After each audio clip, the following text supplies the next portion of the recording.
So they're seeing the screen.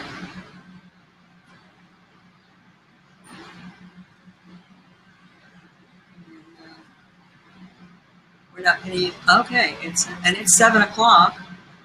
So I'm going to go ahead and I'm going to switch over. We're going to.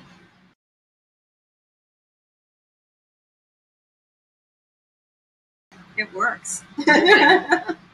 So, hey folks, welcome to episode 2 of The Courage to Live with Loss.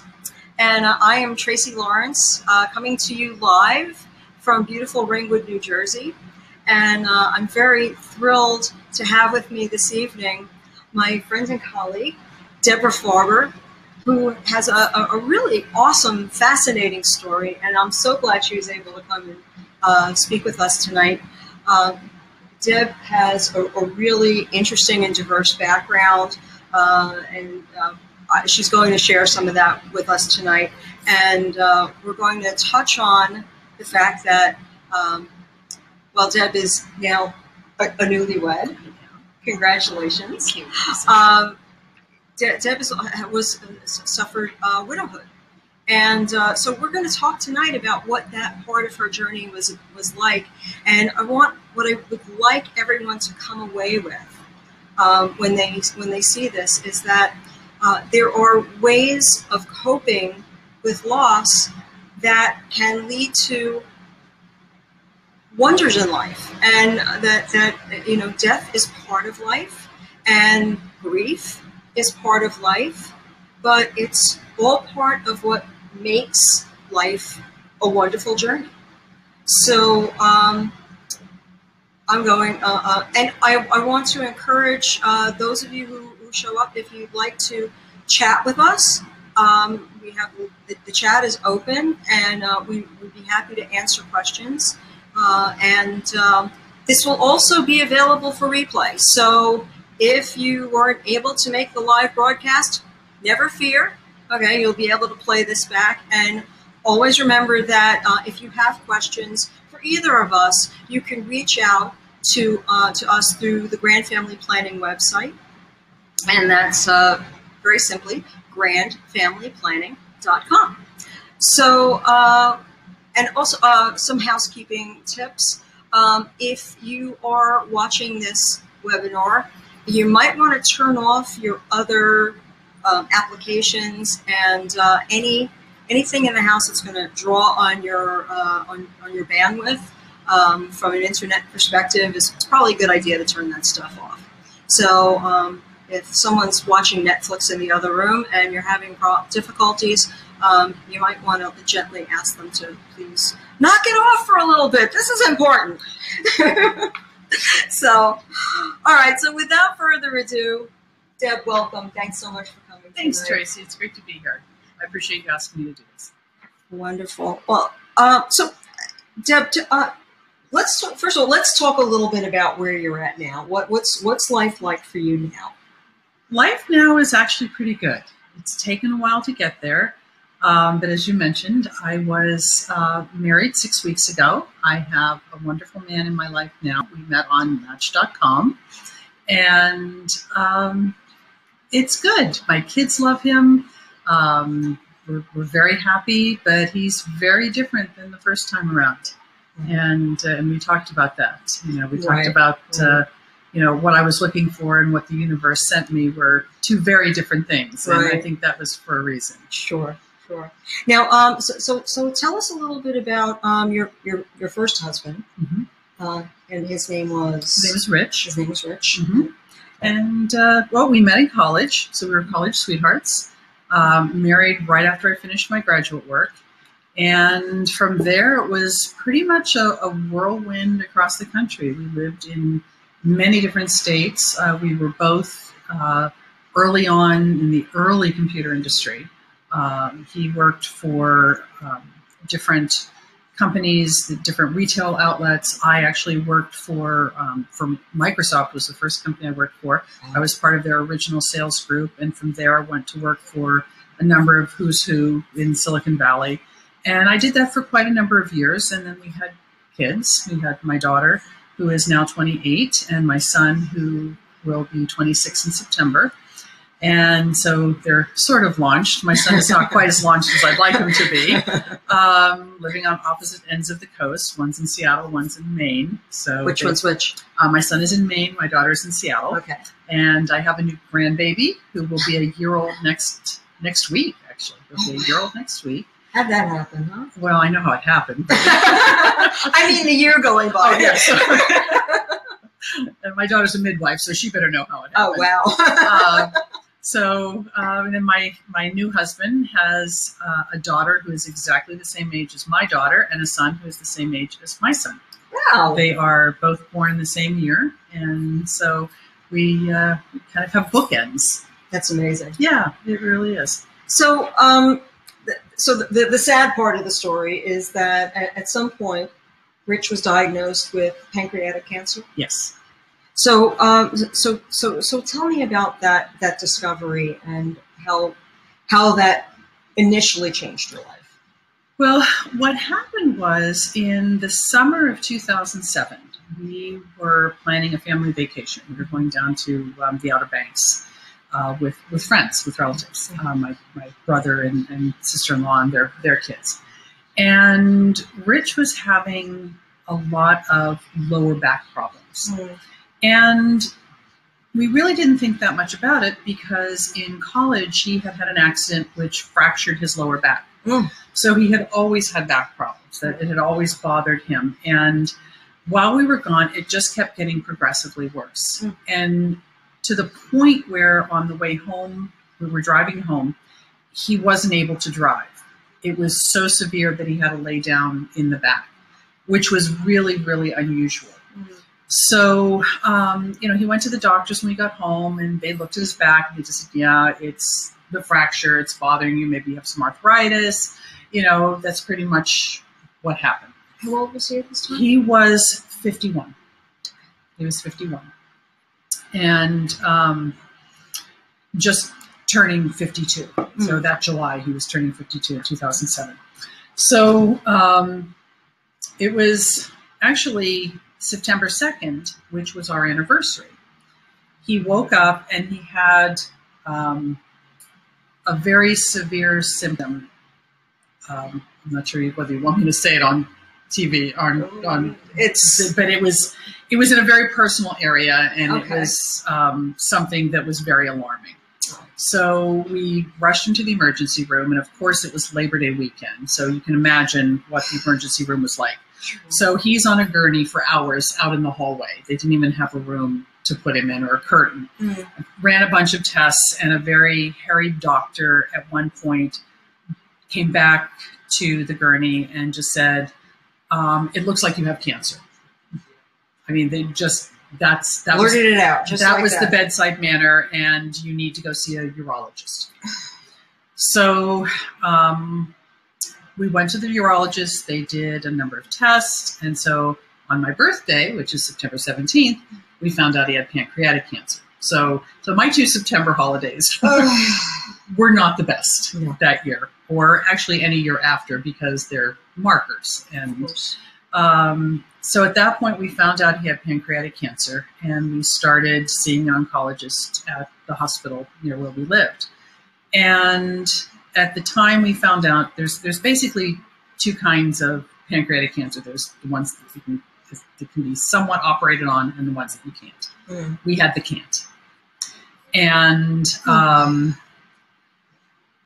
I did a lot of research, and I knew immediately that this was not a good thing. But my husband, I had to be very careful with him, because from the time I knew him, he had just an amazing phobia of death. Death was just the worst thing. I mean, he would wake up in the middle of the night with panic attacks because of it. And this was before we even knew anything. Mm. And so the doctors, in talking with them, always said, well, we're optimistic. were optimistic. Well, I wish they wouldn't have done that, because it wasn't an optimistic time frame at all. Right. And because of that, Rich would never talk about it. So we never had the final conversations. We never had the planning, the advanced planning that needed to go with it, because he wouldn't talk about it. Right. So that left it all on me to figure out. And it was difficult, because for 30 years, I had thrown everything financially over the fence to him, because that's what he was good at. Sure. I was good at other things. He was good at that. Right. Well, all of a sudden, now I'm having to deal with all of the financial responsibility. I'm having to deal with all the medical responsibility. And so he was diagnosed in 2007 in September and passed away 4 months later, January 8th, 2008. So 4 months. It was very, very, very fast. Pancreatic cancer it's not a good cancer. It's probably one of the worst that you can get. Really aggressive. It was very, very aggressive. By the time he was diagnosed, he was already at end stage. Wow. And that's very common with pancreatic cancer. So, I'm so sorry. Yes. So tell me about your caregiving journey. During those 4 months, I'm sure there were a lot of unforeseeable tasks that came your way as a result of this. It's interesting. And you and I were talking about this earlier. You see caregiving on TV and you think, oh, this can't be that hard. And at the beginning, it wasn't that hard. At the beginning, it was driving him to chemo. It was waiting for him at chemo. But then very quickly, I became a nurse. The things that I had to learn were overwhelming. I had to learn, once he could no longer,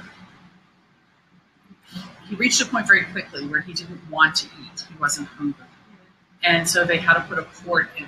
So I had to learn how to clear the port with heparin, hook him up to the port at night for the feeding, clear it during the day. I had to learn how to give him insulin injections. I had to learn how to give him injections of other medication in his stomach. I had to, test his blood. I had to deal with the port wounds when they were draining the fluid from his stomach. The secondary things that come with chemotherapy and what cancer does to your body and does to your bodily functions. Sure. That was very difficult. My son was 15 at the time, and so he was home during that time. My daughter had just started her first year of college.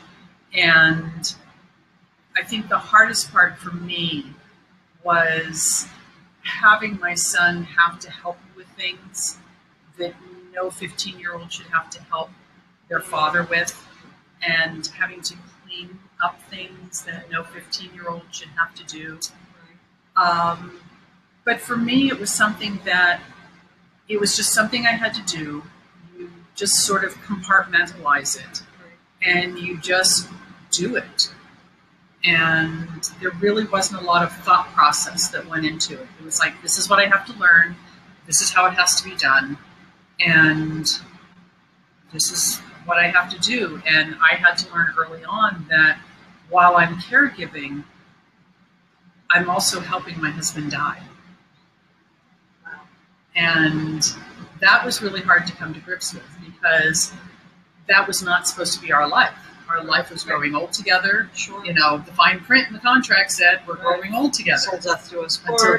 It's just not now. And what was frustrating for me is that my husband was one of those people who did everything right. He was a runner. He ate well. He exercised.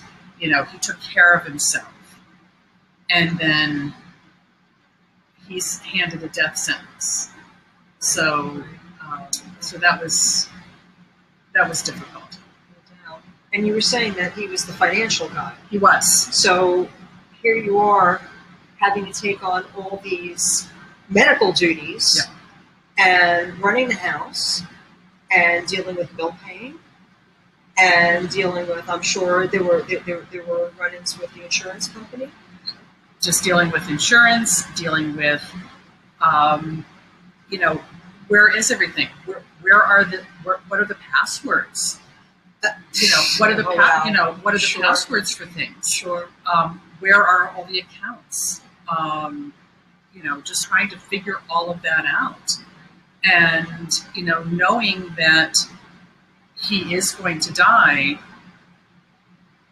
Where am I with insurance? What happens there? So there were just so many things that were it was just layer on layer on layer that came into it. Sure. It was difficult. Now, was he able to help you answer some of those questions? Somewhat. When he was still fairly coherent, I finally had him write down all of the passwords, where all the bank accounts were, where everything was. And I have to say that I was very lucky. He worked for IBM. IBM was wonderful. His boss was wonderful. They treated us really well. They were very, very helpful. So I'm eternally grateful to their HR department and the benefits department for the help that they were able to give us and kind of give us that space, you know, to kind of deal with this. Was there anyone around who could give you any kind of respite? No. We had no family nearby. I will say that we did have the great fortune of being part of a wonderful Boy Scout troop. My son had been a scout since first grade, and he was working towards his Eagle Scout. And what they did for us is, the minute Rich was diagnosed, we were very involved with this scouting group. They put a cooler on our front porch. They signed up for meals, and every other day, I would go out the front door. I didn't have to talk to anybody. I didn't have to, you know, try and have small talk. I would just go out and I would have a meal there, from salad to dessert, that would last for several days. And this happened from the month he was diagnosed until a month after he passed away.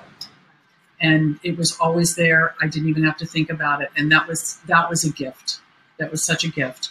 I did have the good fortune to have a group of the scout dads that he was very close to, my husband was close to. They would come over every Sunday morning and do a coffee clutch. And that was sort of my little respite for like an hour or two. Uh-huh. So they would come over, they would have coffee and just talk and laugh and chat. And there were many times they came over and Rich wasn't strong enough to be awake. He would fall asleep in the chair. But they came every week and never missed a week. And even when he went into the hospital for the last time, they all came and did, you know, what they did. And that was just talk and be there for him, even though he wasn't really aware at the time. Mm-hmm.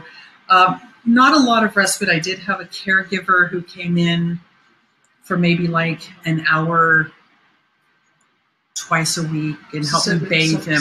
Someone you hired? Yes, it was through Hospice. Oh, okay. Hospice was able to arrange that. Okay. And all right, now, and just to clarify for those of you who know about hospice or don't know about hospice, it's a service that helps people who are close to death, and it's mostly about managing the pain. Yeah. What's called palliative care, and it provides support for the family. And if you're over 65 and you have Medicare, it's a service that's paid for. For those of us who are under that threshold and have the misfortune of needing hospice, it's a different situation. Mm-hmm. Was your husband's health insurance participant in paying for that? Yes, we didn't have any bills that came through hospice. Oh, that's wonderful. No, so we were very fortunate in that, and we had a wonderful nurse who was always available to us, and you know, she would come to the house and arrange things if she knew something needed to be fixed, or, you know, talk to the doctor about this or talk to them about that. And so she was very, very helpful in that respect. So, if I can ask, was there anything that surprised you about caregiving? Yes. What surprised me about caregiving was that it was emotional on both ends of the spectrum. There was, most of the time I felt like it was very loving for me. I'm doing this because I loved my husband, and while I was angry that he was being taken from me, I was going to give him the best care that I could, and I just felt like nobody was going to be able to give him the care that I could, and nobody was going to be able to fight for him like I could. And so there was a lot of love that went into it, but there was also moments of great anger, moments of phenomenal anger that I couldn't show him, you know, that I just had to hold in or go outside or just do something away from the house to vent that anger. You know, I was angry at the situation. I was angry at the cancer. I was angry at my situation. I was angry at him for being in that situation, even though he had no control over it. And so then being angry with him, then there's a lot of guilt that goes with that, because, you know, it's, well, you know. Oh yeah, caregiver guilt. It's a unique brand. Yes, and it lasted. The guilt lasted for a long time, and I mean years after he left, because I felt like my personality is that of a fixer. So I felt like I had not done my job because I didn't fix him. I should have looked at more hospitals, looked at more different therapies, you know, tried more things, been more aggressive. And I felt for many years that I should have been able to fix him. And I carried that guilt for years, even though every doctor, every person I spoke to said, you could have done nothing. This was, by the time he was diagnosed, the game was over. Right. But I felt like I should have been, if anyone should have been able to fix it, I should have been able to do that. And it took a long time to let that go. Glad you did. Me too. Me too. Yeah, it's an irrational thing. Oh, it's absolutely irrational. You know what? I think it has a lot to do with having the illusion of control. Yeah. Because as human beings, when we're in difficult situations, we want to have that feeling that we have some control over the situation.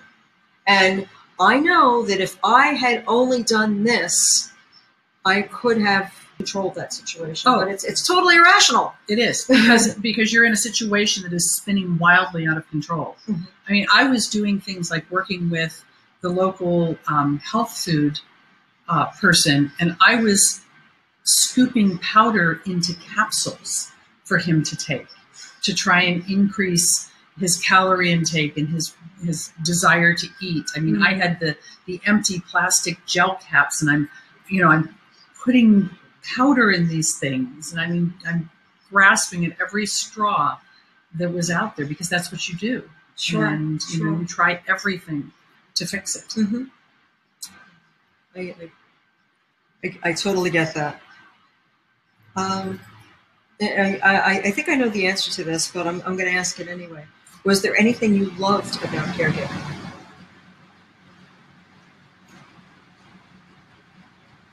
I don't know whether it was necessarily that I loved it, but in retrospect, because you don't have time to think about that while you're in it, because you're just trying to put one foot in front of the other. In retrospect, looking back, I feel very privileged that I was able to give him the care that I gave him and do the very best job I could with the tools that I had to make him feel loved up until the very end. So, yeah, I get that. I absolutely get that. What did you hate about it? Caregiving is messy. Caregiving is not neat. It is not clean. It is not pleasant. It's painful. It's 24/7. There is no respite. It is sleeping on the couch because your husband can't get upstairs to the bedroom and you have to have him sleeping downstairs. It is being responsible for everybody else because my children still depended on me. Sure. So I had to be there, for my son. He was still in high school. I had to be there for my daughter. I had to be there for him. And I didn't have anybody really to be there for me. So that makes it difficult. There's a lot not to like there, for sure. All right. Here's the multi-million-dollar question. What would you have done differently had you known this was coming? Oh, boy. Where do you start?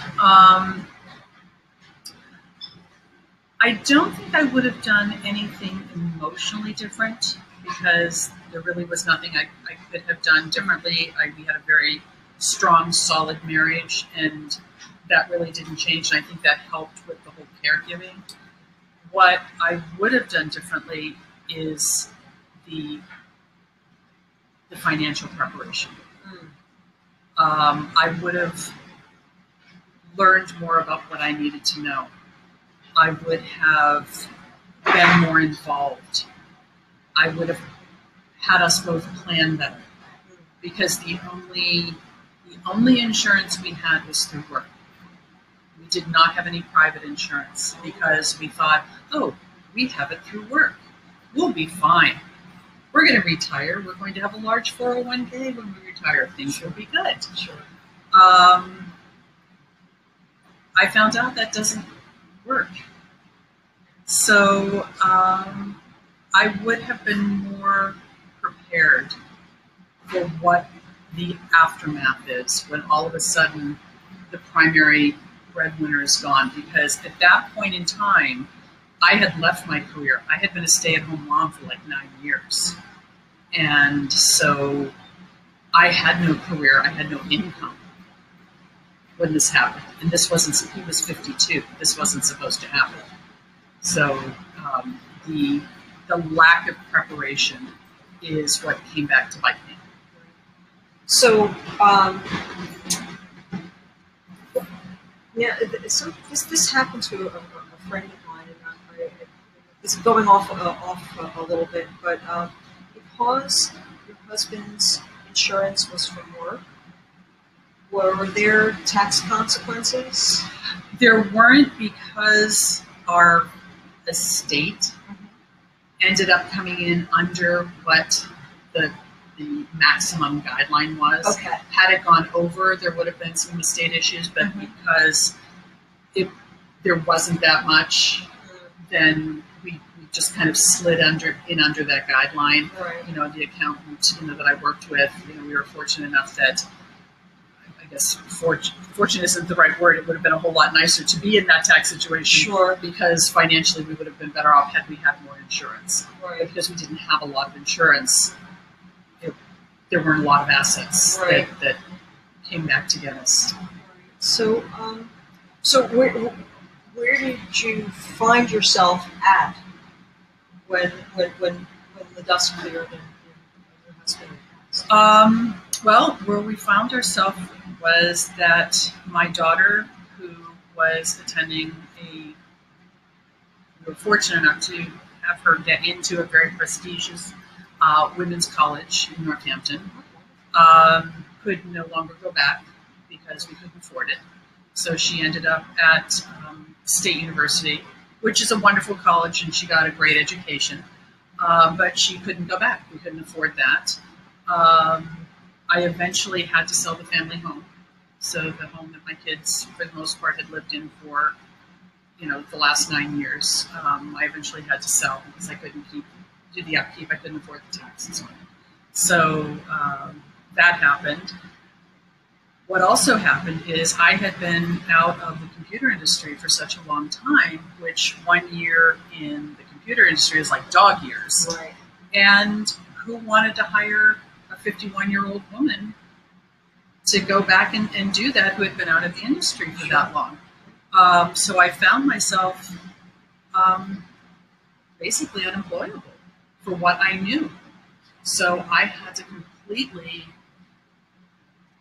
revamp things. I had to take a job that I was overqualified for, not underqualified, overqualified for in the schools as an aide because I needed health insurance for my kids. I had to do what I needed to do, and that was health insurance because COBRA is prohibitively expensive. You're talking thousands of dollars a month for COBRA. So I had to do what I needed to do, and then figure out during that time as an aide, what can I do now at my age to be employable and to make a living doing something that I like to do. And it took me several years to figure that out. But we have a visit from Penny. Hi, Penny. What's the matter, sweetie? I want to be on the show. She probably has to go out and pee-pee. Just like a child. Yes. Mom, you're gonna have to wait a little bit, sweetie. So that was the difficult part because the whole financial side of my life completely pivoted into an area that was completely foreign to me. Right. Because we had always, Rich was a good provider and he was organized and he was frugal, and all of a sudden he was gone. And now I had to figure it out, and I had no experience with it. So you had been on track for a secure retirement. Yes. And then all that. And then not. Oh, yes. And then the world just pulled the rug out from under me. Yeah. Wow. So, so what are you doing now to protect yourself and your loved ones in light of your journey? What's changed? What's changed? Well, a lot has changed. Yeah. Actually, a very dear friend from college, he and I were best friends all through college, and we were chatting one summer, and I had been in sales for many years, loved it, and loved doing what I was doing, and he had been in the insurance industry since he left college, so for 40 years. And he asked me, he said, well, have you ever thought of doing life insurance? And I said, I hadn't, simply because, not that I didn't like it, but it was not on my radar screen. Sure. And so we talked through the summer, and, and I realized it's like, I am the recipient of life insurance. It wasn't a lot, but it got me through a period of time. Not the period of time I would have liked, but a period of time. Sure. And I realized that I had a story. And it was something that I felt very strongly about. I feel that, I'm the poster child for what happens when you don't have enough life insurance. And so it was a journey that I started on, and I realized that, I do need to do this. And I love it. I really enjoy what I'm doing. And the other things I've done with my new husband is I do have insurance on him. I've made sure that we have that. If something happens, not just for, the death benefit, but also for disability. So, I'm trying to protect that. But in all honesty, everything that happened to me, there's still big holes that I'm digging out from under. College was huge. What was supposed to have been paid for, now all of a sudden, you're in debt for because you need to shoulder some of that burden with your kids. Sure. So I'm doing the best I can, with the situation that life has put in my lap. Sure. But, you just put one foot in front of the other. And if you're still standing upright at the end of the day, I figure, okay, I'm doing pretty good, so. Yeah, you're doing great. So, let's talk a little bit about, and we were talking about this before, the grieving process, because people who have not been through this kind of loss really have they just have no grasp of what grief is really about, and there are different kinds of grief, and the kind of grief that you feel when you lose a parent, it's sad, of course, but losing a parent is natural. It's in the order of things, right? The parent is supposed to go before their child, but losing a spouse, particularly one that was so young, has got to be a very particular type of grief. It's probably the most profound emotion I've ever felt.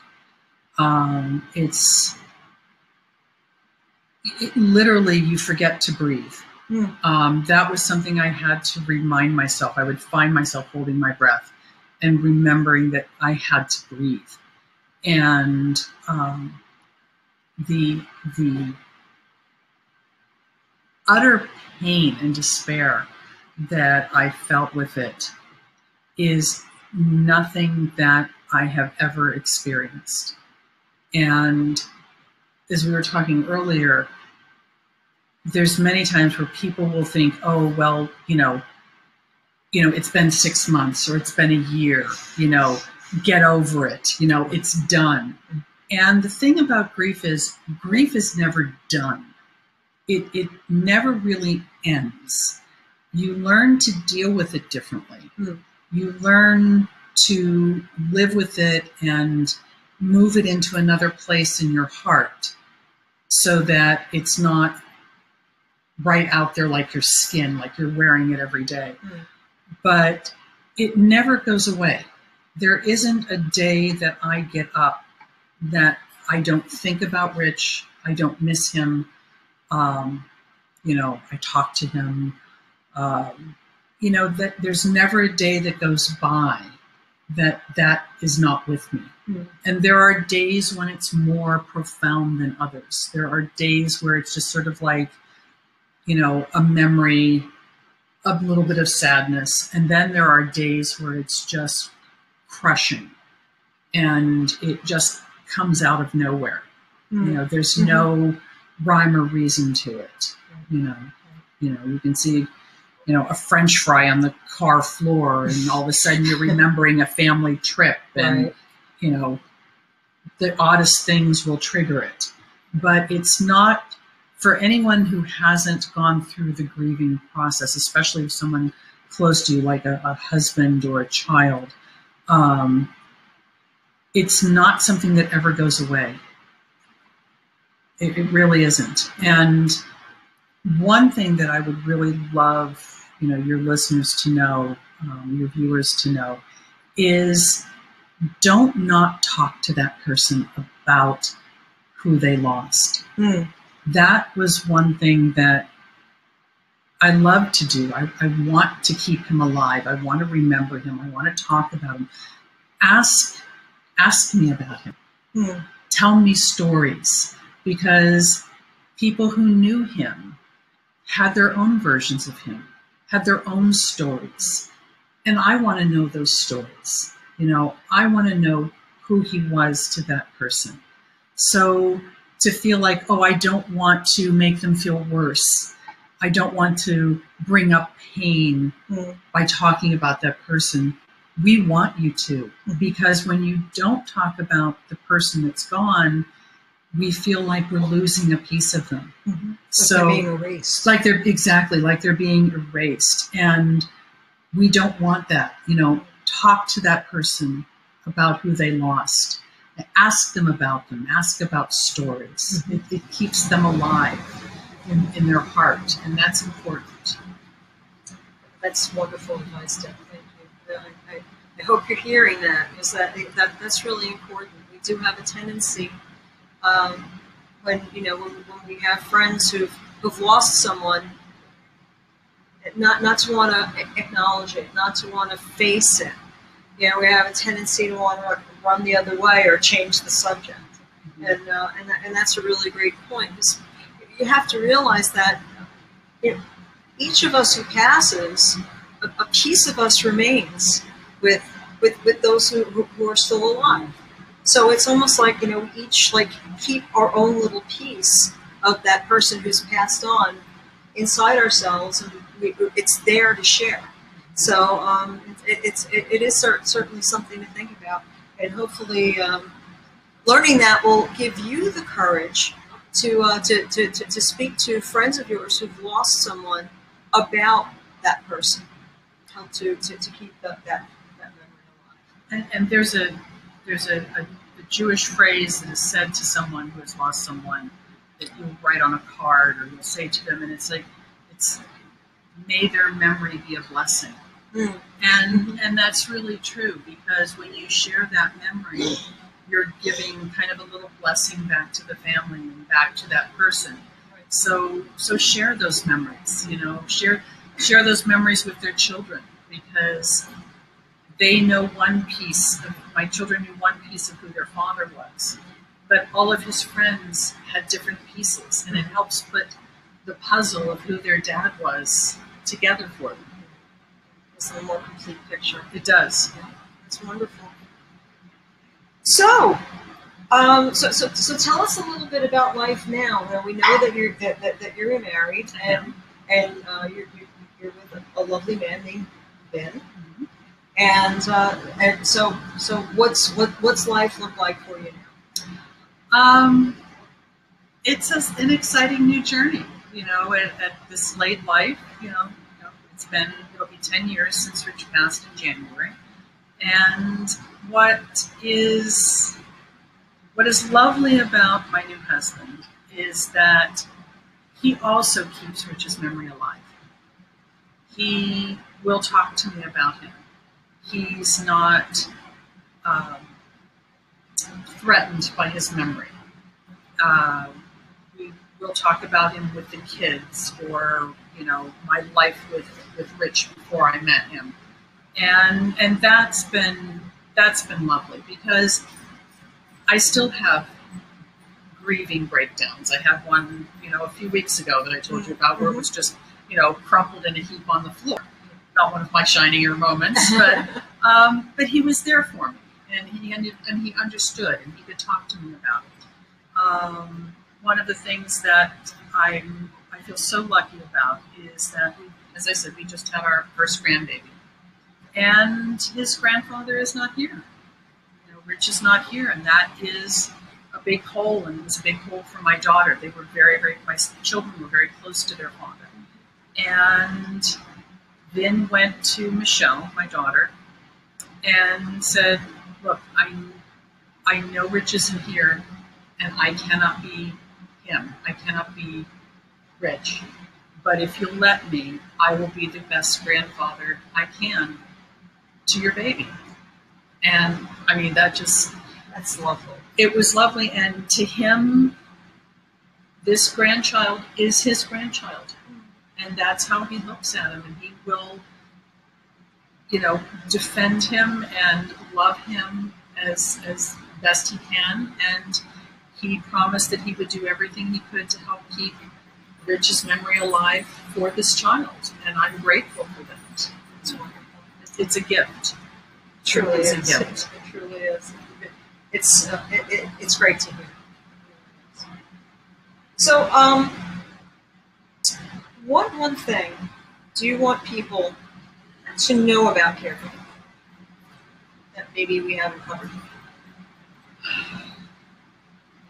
I would say the one thing that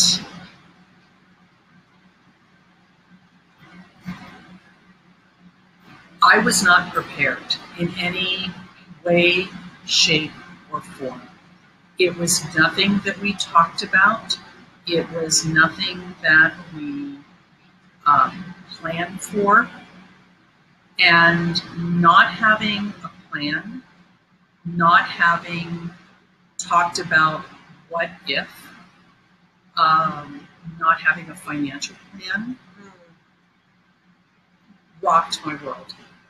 It totally rocked my world. And so that is the one thing that, had I known, even from an early age, I would have been pushing to be more prepared for. Because I was one of these people that thought, we're going to grow old together. Mm-hmm. You know what? We're upper middle class. We're going to be doing well. Things are going to be fine. And we didn't plan for it, and we didn't talk about it. And this situation came up, and I'm almost 10 years later, I'm still dealing with issues. And that's so important. Is one of the reasons that we're doing this series is that we hope that those of you who view this will recognize some of the thoughts that you have in your daily life about your family and your situation, and maybe think for a moment that the kinds of things that happened to Deb and many other people can happen to just about anybody at any time, that none of us is immune, that there is no guarantee that we're gonna make it into deep old age. So would you say that it's a good idea for people to maybe get a little more grown up about the way we look at life and get uncomfortable? Yeah. People don't want to talk about it because it's not comfortable. And you know what? It's not comfortable? Changing diapers, not having a respite in caregiving, learning how to do all the medical things, finding out that you have to sell the family house because you can't afford it anymore, not letting your kids be able to finish college where they wanted to go, or retire the way you thought you were going to be able to retire. So many people that I talk to will say, "Oh, I'm just going to drop dead." I love that one. Yeah. I love that. Or if I find out that I'm sick and I'm not going to get better, I'm just going to kill myself. I love that. That's number two. But the reality is, we don't have that luxury.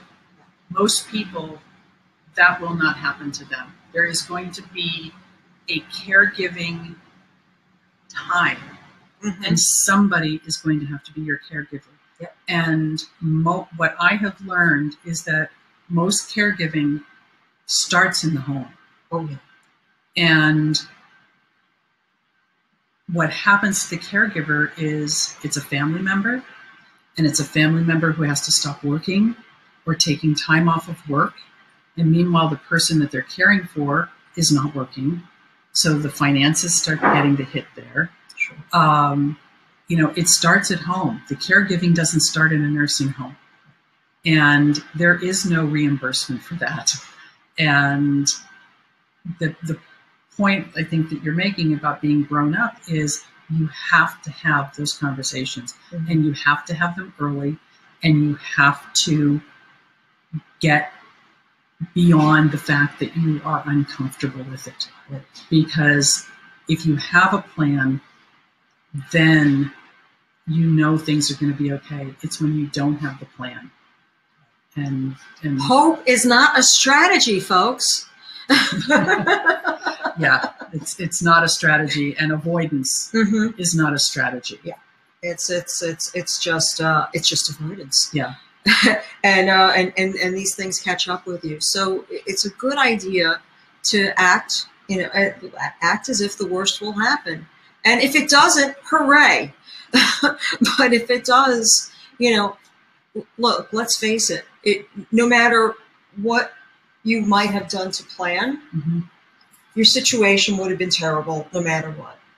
But you would have been paying a far less dear price afterward had there been some planning in place. And that's why, and I admire Debs so much, because she has made it her life's work to help other people to learn from what's happened to her.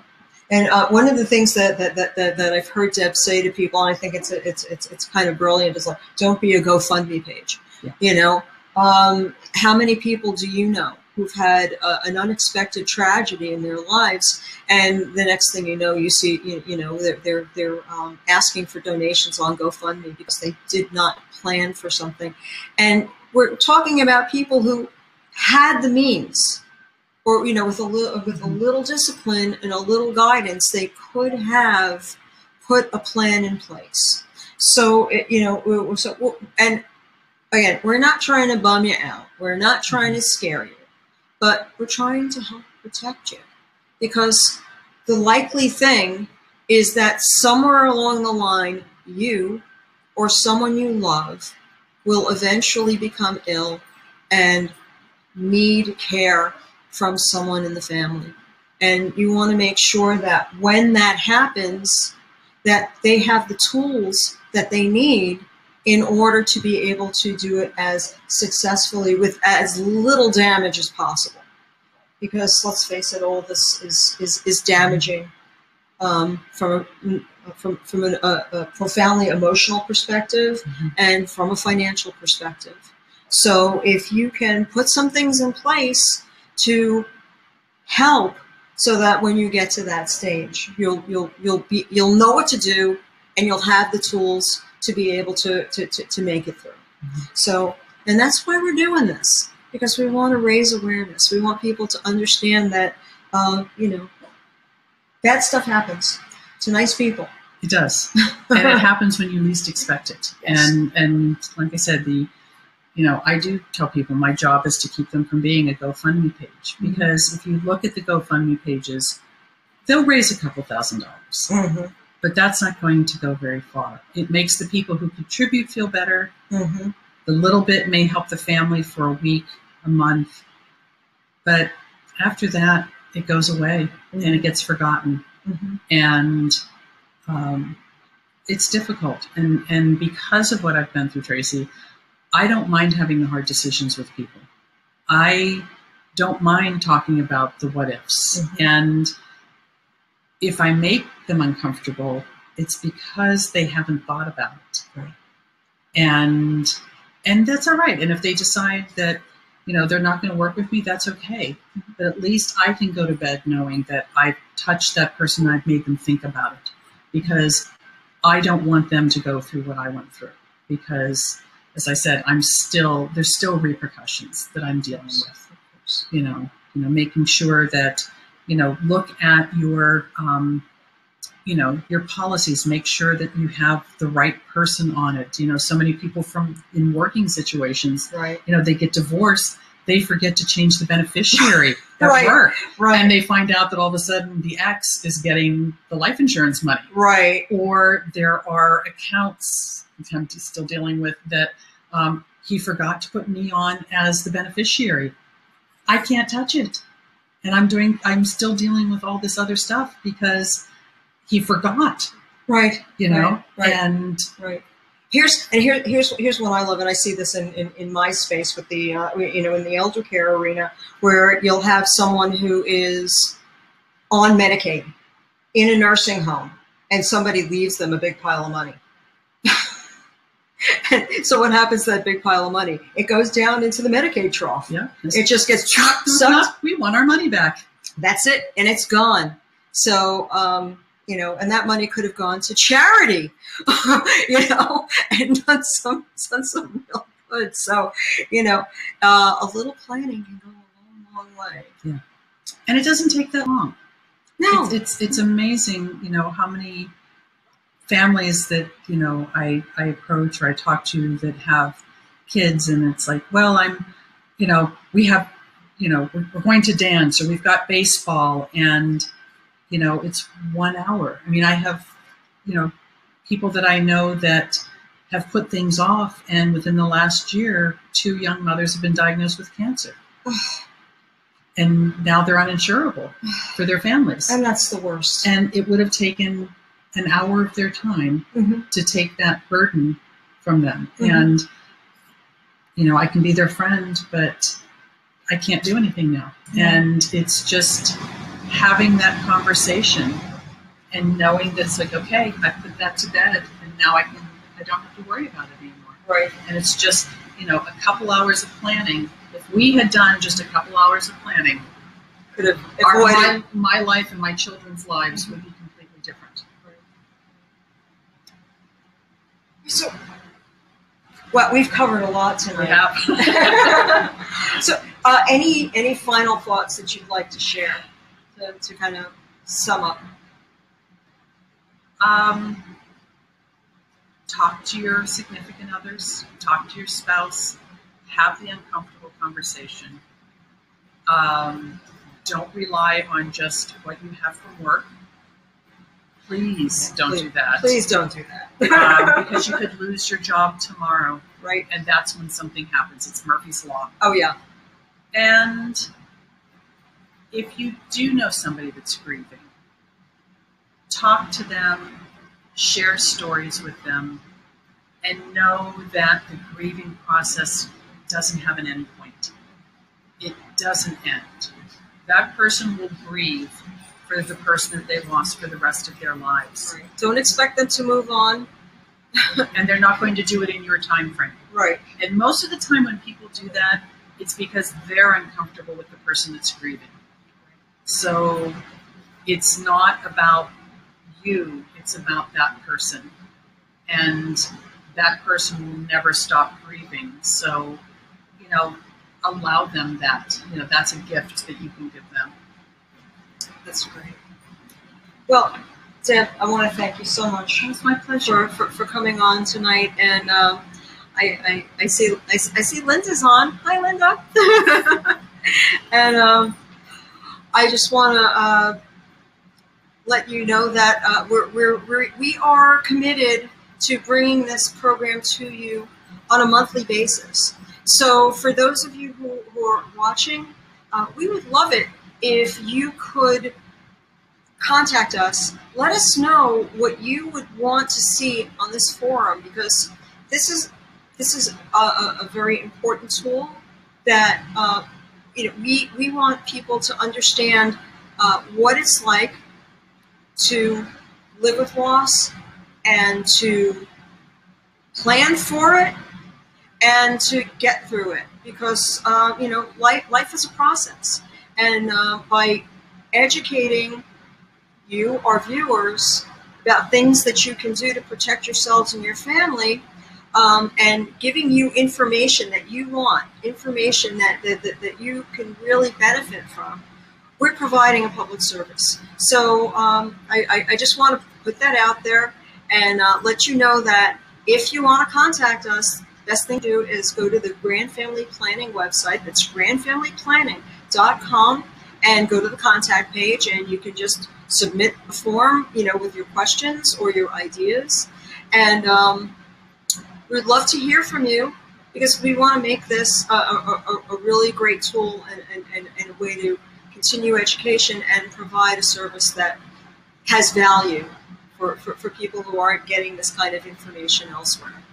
So, Deb, thanks so much for coming tonight, and thanks so much for watching. And we look forward to hearing from you. And have a great evening, and hope to see you again soon. Good night, folks. Good night. We're gonna get to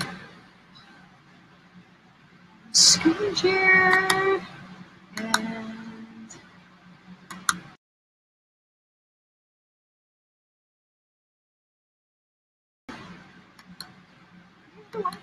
There we go.